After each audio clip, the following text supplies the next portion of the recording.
Today I'm going to answer the question that every home seller wants to know, and that is, how do I sell my house fast and for the most money possible? In this video, I'm going to drill down on 5 of the most important tips for doing just that. So let's get started.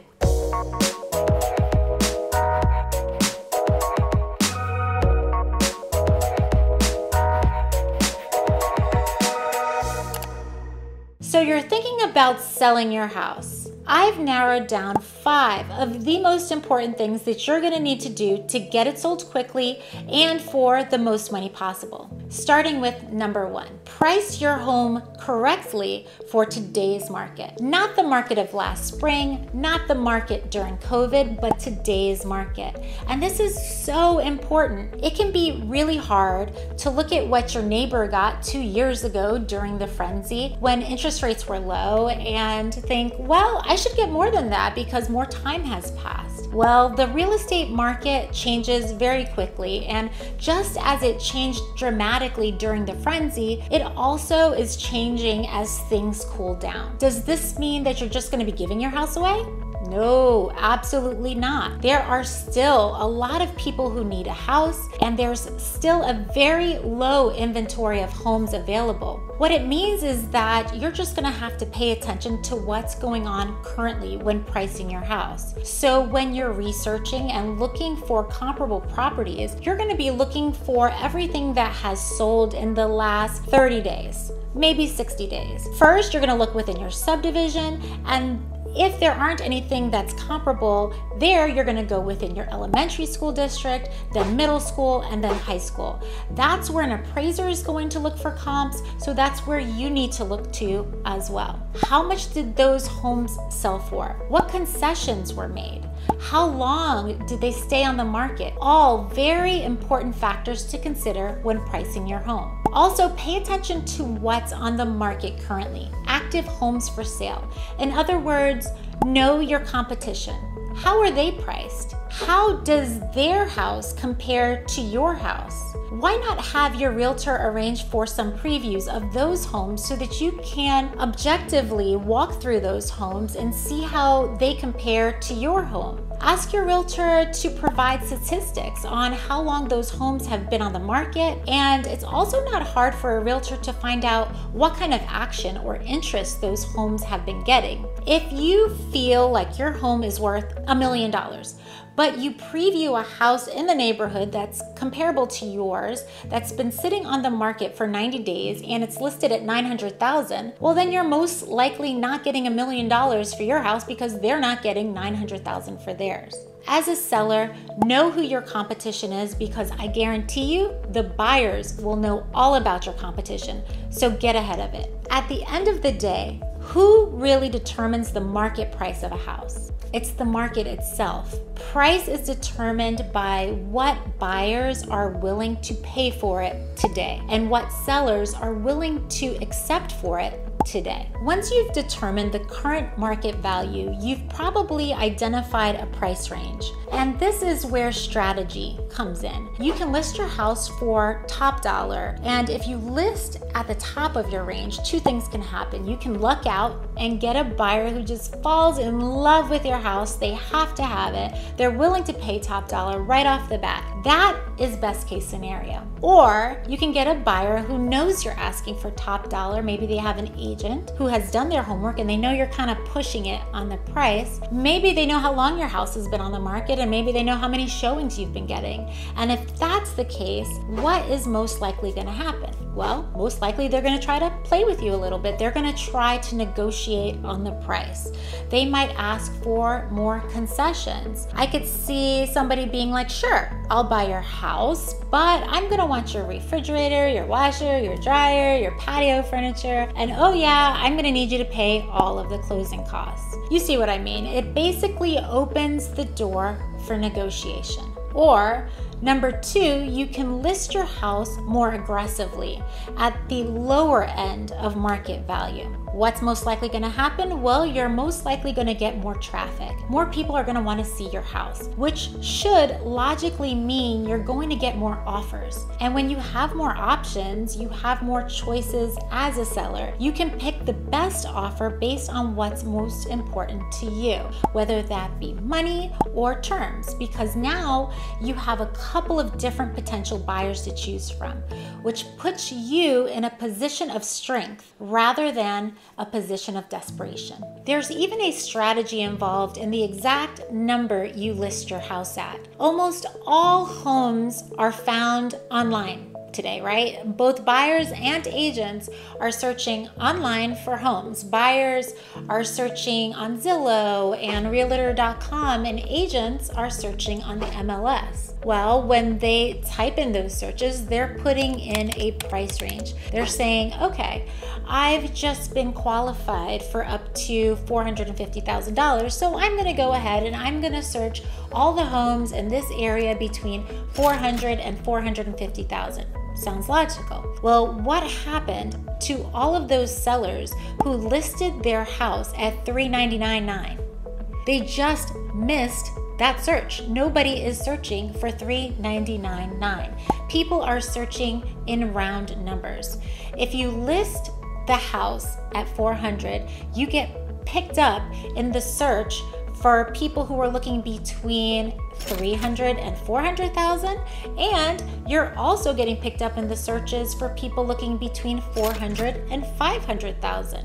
It's a win-win. The more people who see your house, the more offers you're gonna get, and ultimately, the more money you're going to make on your house. Ultimately, it's your decision as the seller what you want to price your house at and what pricing strategy you want to use.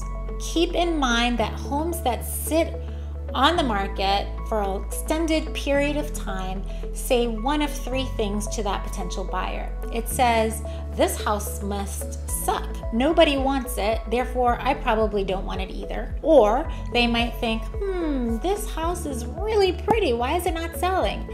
Something is definitely wrong with this house. Or it will tell them that the house is just way overpriced, which means that the price will eventually come down and they may as well wait for that to happen. So in the meantime, they're going to keep on looking for other homes. All of those things are not good for you. With that being said, be realistic and patient based on the current market. Your realtor should be able to tell you how long comparable homes are currently staying on the market. And if that number is 30 days, don't start freaking out at 15 days if your house hasn't sold. Now, if your house hasn't even had a showing in 15 days, yeah, something's probably wrong with your pricing. You're gonna wanna figure that out pronto. Pricing a home correctly off the bat is so important. It avoids future price corrections down the road, and statistically, homes that have price reductions end up with a lower net sales price. Number 2, staging the house. So there are two different types of staging, really. You have a new construction, recently renovated, basically vacant home staging. And then you have staging that you have to do to some degree, even when you're living in the home. When it comes to vacant home staging, it is extremely helpful, particularly if you have a kind of unique space or any space that's on the small side or even on the large side. For example, I've walked into secondary bedrooms that are not staged and heard, this room is so small, I'm sure I can't even fit a bed in here. Then I've walked into similarly sized rooms that are staged and have been like, wow, you can actually fit a queen size bed in here and 2 small nightstands. Okay, this is doable. I've also walked into massive living rooms that have not been staged and heard, this room is so big, I'm not even gonna be able to see the television. What am I gonna do with all this space over here? And then I've walked into a staged room of similar size and have seen how the furniture can be arranged perfectly to comfortably view the television. Sometimes it's just really hard for people to grasp spacing. It's hard to visualize how furniture is going to fit into that space when it's empty. Now, even if you're living in the house, staging to some degree is still extremely helpful. You're gonna have to pack anyway, so why not start packing now? Take a box into every room and completely declutter and pack up everything that you do not use on a daily basis. Maybe even get rid of some furniture that you don't need and is cluttering up the space. The less clutter you have, the bigger the space is going to look and the more attractive it's going to be to a buyer. There should be nothing on your countertops, not on your kitchen countertops, not on your bathroom countertops. Basically, if it's a flat surface, there should be nothing on it unless it's purely decorative, and even then that should be minimal. You're trying to make your house look like a model home, and you're also trying to get these potential buyers to see themselves living in your house. So depersonalize, take everything up like family photos, remove any religious items, pack up your souvenir collection, take your magnets off the refrigerator. If you don't have a professional helping you, my suggestion is to invite a close friend over to your house and have them be brutally honest with you and tell you what needs to go and what needs to stay. It is at times hard to be objective when it's your own home. Number 3, repairs and maintenance. When a buyer sees things that need to be repaired or things that have not been maintained, their first thought is going to be that you have not been taking care of this house. It doesn't matter if it's a small thing and you've been living with it for the past 6 months and it's really not a big deal. That does not change the impression it's going to give the buyers. I would say that the biggest fear a buyer has when buying a resale home is that they will be inheriting somebody else's problems and that they're going to be stuck with some sort of a lemon house that's going to cost them tons of money to repair on top of the aggravation and frustration. That's why when a buyer gets serious about a house, they always want to know, well, why are you moving? Why are you selling this house? They're curious. Take care of anything that you know is broken. If you know that the toilet is running in that bathroom and that faucet is leaking, get it fixed or replace them. It's not that expensive and you're gonna have to do it anyway. Also, change your air filters. It is super important because when that buyer sends over their inspector and they report back that those filters were disgusting, it's going to tell them that you have not been maintaining your HVAC system properly, and that's going to throw up a huge red flag. Then of course, the obvious stuff like have your house deep cleaned. It needs to be spotless. You need to clean your grout, clean your baseboards, clean your carpets. If you have a portion of the house where the carpets are particularly bad and cannot be cleaned, you may want to consider replacing those carpets in that particular area. If you feel like all of your carpets have seen better days and it's going to hinder your sale, then you may want to consider offering a flooring credit so that the new owners can choose their own flooring. That goes a very long way with buyers. The house has to be perfectly clean and free of odors before you list your home. Number 4, offer buyer incentives. An incentive to a buyer could be something like an appliance or a flooring allowance. It could be paying some points so that the buyer gets a better interest rate, or it could mean covering some additional closing costs. All of those things go a long way for buyers and can actually move you ahead of your competition. Finally, number 5, marketing.